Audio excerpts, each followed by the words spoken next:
দাদা, বলছি মুখ্যমন্ত্রী বৈঠক করেছেন কালকে এবং সমস্ত এই যে পরিকল্পনার অভাব বলছেন, যে যুদ্ধ চলছে সেখানে কেন্দ্রীয় সরকারের আরো সতর্ক হওয়া উচিত ছিল, পরিকল্পনার একটা অভাব কেন্দ্রীয় সরকারের। মমতা ব্যানার্জি আজকাল এতদিন পর্যন্ত কি পরিকল্পনায় রাজ্য চালিয়েছেন? এই যে অ্যাডমিনিস্ট্রেশন পুরো ভেঙে পড়েছে, শিক্ষা ব্যাপারে এত অব্যবস্থা, হসপিটালে মানুষ যেতে পারছে না ভয়ে, এই যে অবস্থা, আইন শৃঙ্খলা কোথায় আছে? উনি কি করে ব্যবস্থার কথা বলেন? উনি অ্যাডমিনিস্ট্রেশনের কথা বলেন। উনি ধর্ণা দিচ্ছেন, ওটাই দিন, আর বাকি কিছু ভাবার দরকার নেই, ওটা মোদিই ভাববেন। গ্যাসের এলপিজি অটোর গ্যাসের দাম বাড়ছে, অটোর কোথাও কোথাও ভাড়া বাড়িয়ে দিয়েছে কোনো বিক্ষিপ্তভাবে, কোথাও কোনো ঠিক নেই। সাধারণ মানুষ বুক করতে পারছে না, সমস্যা। অটোর ভাড়া বাড়ছে, সেটা কি মোদিজি দেখবেন নাকি মমতা ব্যানার্জির অ্যাডমিনিস্ট্রেশন দেখবে? টিএমসির লোকেরা ইচ্ছা করে তাদের পেট্রোল পাম্প বন্ধ করে দিচ্ছে, নাই পেট্রোল বলে, অথচ কোথাও পেট্রোলের ক্রাইসিস নেই, গ্যাসেরও কোথাও ক্রাইসিস নেই। বিরোধীরা এবং কিছু মিডিয়া মিলে একটা হাইপ তৈরি করছে ভয়ের ব্যাপার। ভারতবর্ষে কোনো প্রভাব পড়েনি যুদ্ধে।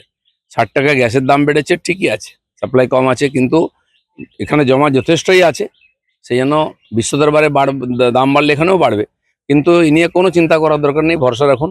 যারা মমতা ব্যানার্জির উপরে ভরসা রাখবে তাদের চাকরি যাবে, ঘর সংসার যাবে, যা হয়েছে।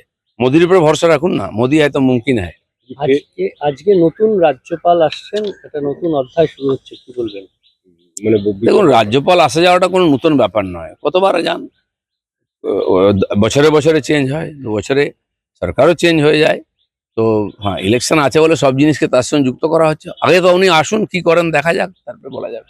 বলছি, ফের আমন্ত্রণ বিতর্ক। শনিবারে ব্রিগেডে প্রধানমন্ত্রীর সরকারি অনুষ্ঠানে মুখ্যমন্ত্রীকে আমন্ত্রণ জানিয়ে চিঠি সড়ক পরিবহন মন্ত্রী নীতিন গডকরি।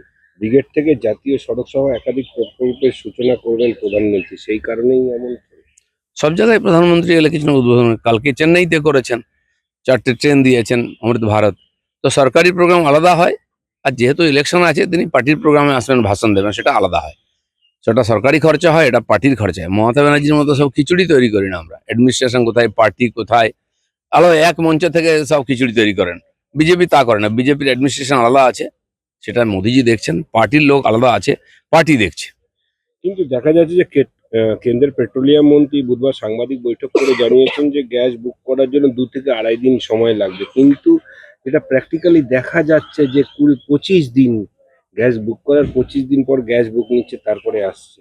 সরকার ঘোষণাই করে দিয়েছে যে এর মধ্যে গ্যাস সাপ্লাই হবে না, কারণ এতদিন গ্যাসে ব্ল্যাক হতো, যাদের কাছে একাধিক সিলিন্ডার আছে নিয়ে নিয়ে 200 টাকা বেশি দিয়ে বিক্রি করে দিয়েছে ফুটপাতের দোকানদারদেরকে। সেটা বন্ধ করার জন্য, এগুলো কালোবাজারি বন্ধ করার জন্য করেছে। কারণ যারা ডোমেস্টিক ইউজ করে তাদের কোনো সমস্যা হবে না, বা যারা কমার্শিয়াল কিনছে কমার্শিয়াল কিনুক, তাহলে কোনো সমস্যা হবে না। এই মাঝখানে ফোড়েদের জন্য অনেক লোক কালো ব্যবসা করে বলে একটু কড়াকড়ি হয়েছে। সাগরে বিজেপি কর্মী ত্রিলোকেশ ঢালিকে গুলিবিদ্ধ হওয়ায় উদ্বিগ্ন নির্বাচন কমিশন।